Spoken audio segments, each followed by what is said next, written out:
Hello, welcome to another video. We're back from the Pyrenees ACT, 2,100 miles over 55 hours of riding. We went on the Voge 800 rally, which you see here, and the Voge 300 rally. First of all, both bikes did exceptionally well. Never missed a beat the whole time. The only thing we did was clean and lubricate the chains.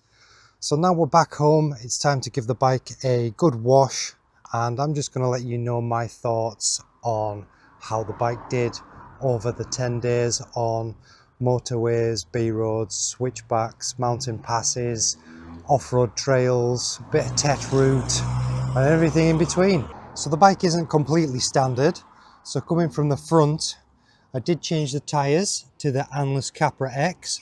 So those tyres have now done about 2,300 miles and they're not looking that bad for it, to be honest.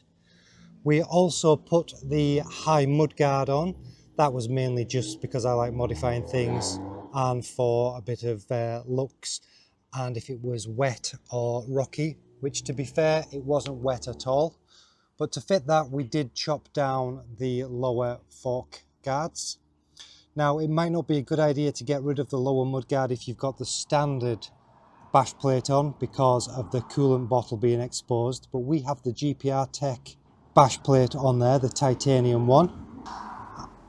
For a bit of luggage at the front, we've got some of these AliExpress crash bar bags. They just have all my emergency kit. In fact, one of those was never opened throughout the whole trip. A quick look at what I had in the crash bar bags. So on the left side of the bike, this is the one that I did actually open, and this mainly has the chain lubrication and chain maintenance, so anything there required for cleaning and adjusting the chain. I did go to adjust the chain once and it turned out it never needed adjusting, so I just left it. But I also had the little compressor there and a tire pressure gauge for adjusting. We did put the tire pressures down a little bit, only to about 30 psi due to the weight, and then put them back up to the recommended pressures of about 42 in the rear, 36 in the front for the motorway sections. And we also had a little tire plug kit here. I'll just show you this. So this is a handy little tool which has everything on it, a knife, a burring edge, pliers and things like that, to be able to plug a tubeless tyre at the roadside. Fortunately, I never needed that, but a handy little tool to have in your bag. Now moving on to the other side, this is where the emergency repair type equipment was, and we never actually opened this bag for the entire trip.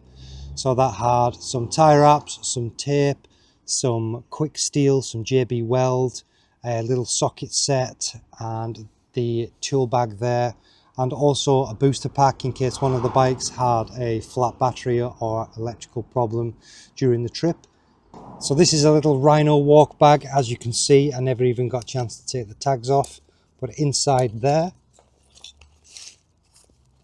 we basically have a Stanley knife, a screwdriver, some different Torx fittings, and then I just took the Allen keys and the Torx out of my standard kit from home.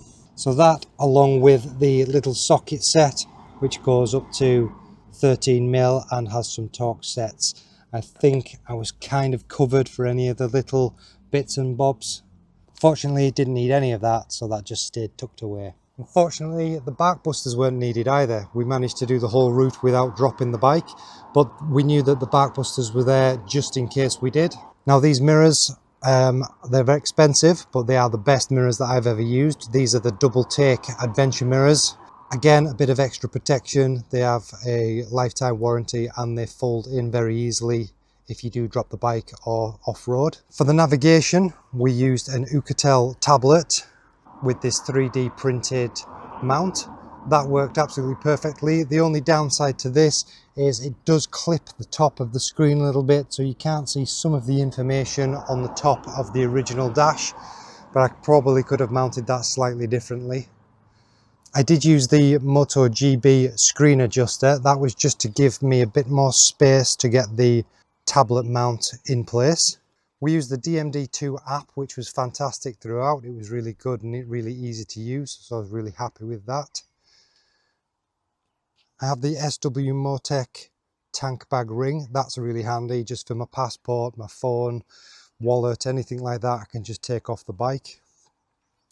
We did end up going with the hard luggage, which made it very easy to get things in and out. The only downside is there was once or twice I had to dab my foot down on a hairpin going round an off-road tricky switchback that was quite rocky, and I just put my foot down and immediately my left leg went underneath the pannier and did bash my calf. So that is one thing to be aware of. That was the main reason I wanted to go with the soft luggage, but it just wasn't meant to be in the short time that I had after getting home from offshore and going on this trip. The back tyre, that's fared pretty well, to be honest. That's now done 2,000 odd miles as well. You can see the knobbles are still quite good on those, and I never really had any problems with this tyre on or off-road. I was really impressed. So the only part of the bike that is reasonably clean is the chain, and the rest we will get cleaned up now. But all in all, I was really happy and really impressed with the bike. So on the motorway, yes, it would have been nice to have some cruise control, because we did spend about 8 or 9 hours to get down on the motorway to the ferry. But then once you are on the Spanish roads and the switchbacks, it is really pleasant to ride. A great demanding seating position, lovely going up and down the gears. The tyres were fantastic on the road as well as off-road. Everything about it was really good, to be honest. On the off-road sections, you can feel the weight. I would imagine it is nearly 400 kilos with me on top of the bike.